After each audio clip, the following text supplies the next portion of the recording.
Hi, my name is Confidence Seleme and welcome to this week's edition of the Confidence Booster. This week I want to talk on a topic I've titled Choosing to Live. Choosing to live. You know, by the time that a person commits suicide, there are many other things that have already died within them.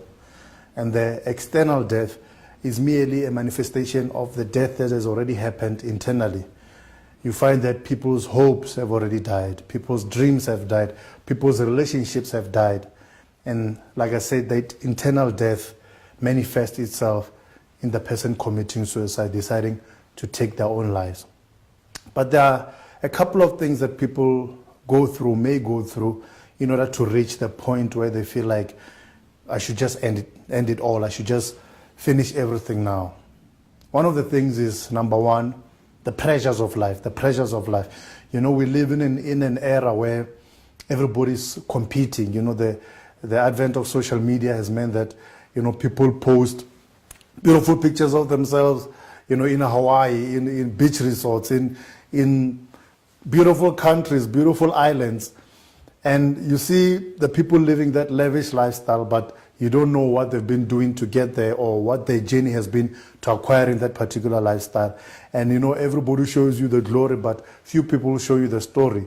And so people start comparing themselves with that lifestyle and say, but I went to school with these people, I know these people, but I'm still here and they are there. And they begin comparing themselves in an unhealthy manner. And then that produces pressure. So as we've mentioned, there are many types of different pressures. You know, there's societal pressure, financial pressure, pressure to keep up with family and friends. And that is one of the things that people, you know, when they feel that pressure, they tend to have suicidal thoughts. Number two is the regrets of life. So we said number one is the pressures of life. Number two is the regrets of life, the regrets of life. There are a lot of people living with regret, deep and heavy regret in their hearts. Maybe there are things that, you know, crimes they've committed. There are dark things that they've engaged in. There are addictions that, you know, they've experienced or they're experiencing that gives them a constant feeling of regret and self-condemnation. And when you carry the burden of regret on your head day in, day out, it's going to become heavy and it's going to weigh you down. And it comes to the point where you feel like, I can't carry this heavy load anymore. So number two is the regrets of life. Number three is the abuses of life. So we said number one, the things that kills people's hopes, dreams, and relationships. Number one is the pressures of life. Number two is the regrets of life. Number three is the abuses of life.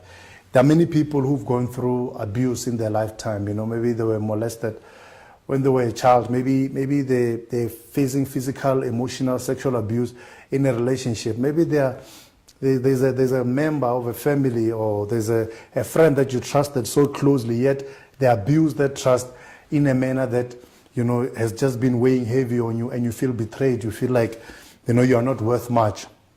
So number three is the abuses of life. And when we do not deal with the abuses of life, when we do not, you know, consult the right people, and when we don't, you know, tackle those particular issues, they can become very heavy psychologically, emotionally, spiritually. And they can end up creating, you know, an atmosphere where you feel like, you know, suicide is my only option. So we said number one, it's the pressures of life. Number two, the regrets of life. Number three is the abuses of life. So for all these forementioned reasons and many other reasons, people often feel like their only choice, the only option they have is to commit suicide. But that's not the only option you have. You can choose to live. You can choose to live. What does choosing to live mean? Firstly, it means choosing to talk. Choosing to live firstly means choosing to talk.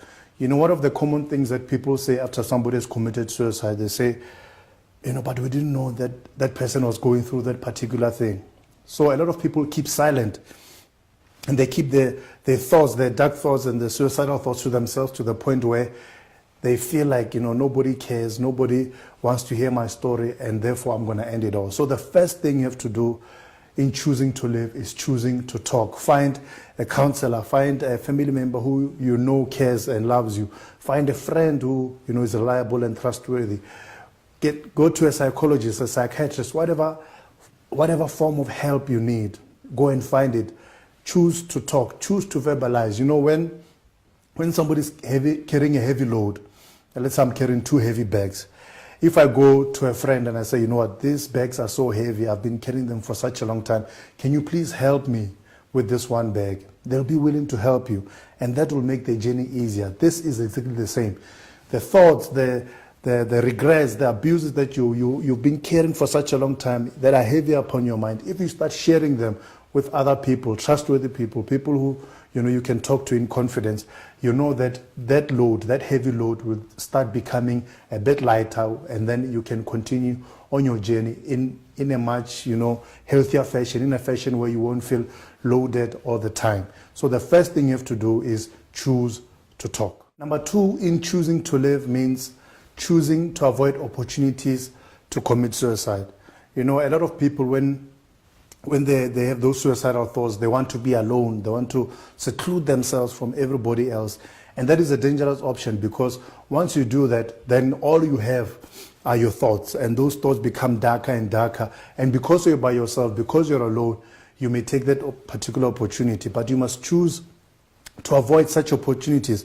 So you must interact with other people, people who maybe have a sense of humor, people who have life-giving words to give to you, and interact with those people, because they can help you start changing your thought patterns.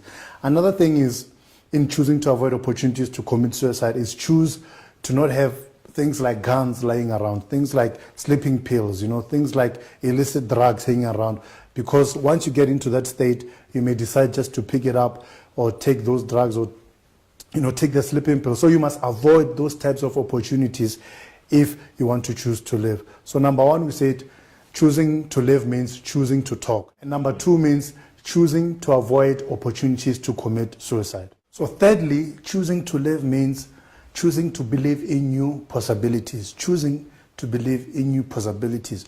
There is no pit that is so deep that you cannot get out of. There is no pit that is so deep that you cannot get out of. If you choose to believe in a better day, your better day will come. If you choose to have a new dream and a new vision for your life, if you choose to say there are some dreams that have died, there are some relationships that have died, there are some experiences that I've gone through, but I can choose to create a new vision. I can choose to not let my past experiences dictate my future outcomes.